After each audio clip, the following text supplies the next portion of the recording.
So continuing from the last episode, Takatora ended up going back to Kagoshima. Hayato chose not to force the issue with him, but he's not sure he did the right thing. Takatora also does this funny walk. Here comes the twins. Like Takatora, they're also obsessed with food, albeit how the fish got cultured.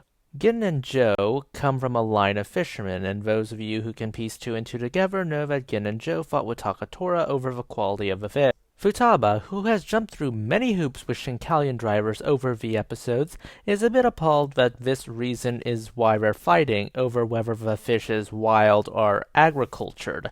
Shashot is even more blunt about the matter. He flat out says, "Let's go find some new drivers." Yeah, that's not gonna work because they are needed for Trinity combination. Here's the problem with Trinity combinations. You need 3 drivers with the exact same compatibility ratings, and those don't fall out of trees exactly. Anyways, the villains are near Kagoshima, so might as well send Hayato there. Hayato's mother actually takes this pretty well, with Hayato saying he'll resolve this dispute. She directly compares it to the Kinmon incident, basically telling him to be the great negotiator in securing this alliance. For those of you who know Japanese history, this is part of the Japanese history where the various daimyo clans plan to overthrow the Tokugawa and restore the emperor.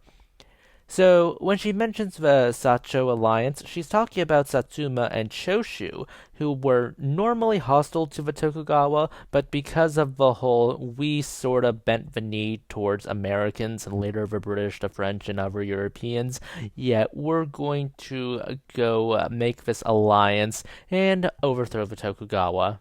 Hayato, like most of the audience, is very confused about this. He asks who Tosa is. Even though Tosa isn't a name of a person, it's actually the name of a region, specifically Kochi, an old prefecture name for Kochi. Personally, I would have said something about, what's-his-face, Sakamoto Ryoma. I think he's from Kochi, but, well, it really doesn't matter here. Anyways, in Kagoshima, we see Rei again, and Rei's energy both amuses and baffles Gin and Joe. We get some interactions with them before the plot kicks in. Specifically the details of the argument. You see, Gin and Joe are from a fishing village, so it becomes this traditionalism versus new technology. Gin and Joe being on the side of new technology because they want to keep pressing further beyond. After all, if you're going to need to make a lot of money trying to fish, well, if you're trying to get a lot of fish in the first place, you're going to need that technology in order to catch them all.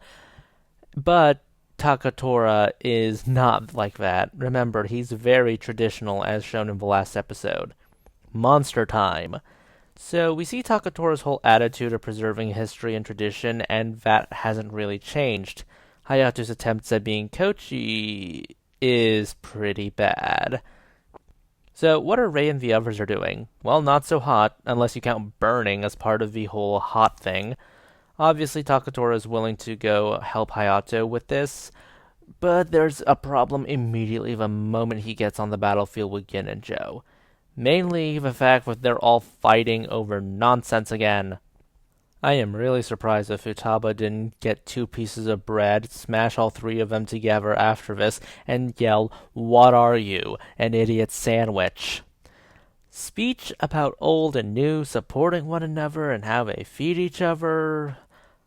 One Trinity combination and explosion later, we get our nice victory lap. Except it's not a victory lap.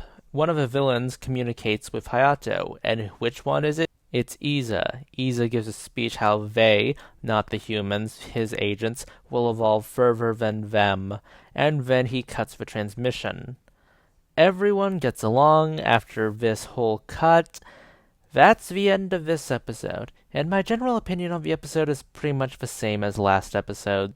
Sakura going full history nerd was the highlight of the episode, but the conflict of the episode between tradition and progress really does not interest me. Probably because the conflict between tradition and progress is an overall theme of the series, so burning away the subtlety of it and then just throwing it in the forefront just makes this a weaker episode. Not helped that we've seen this formula done better in previous debut episodes.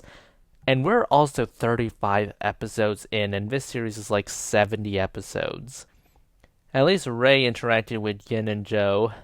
Those are just my thoughts. Please consider liking, subscribing, tipping the channel on Ko-fi. This is Cyril signing off.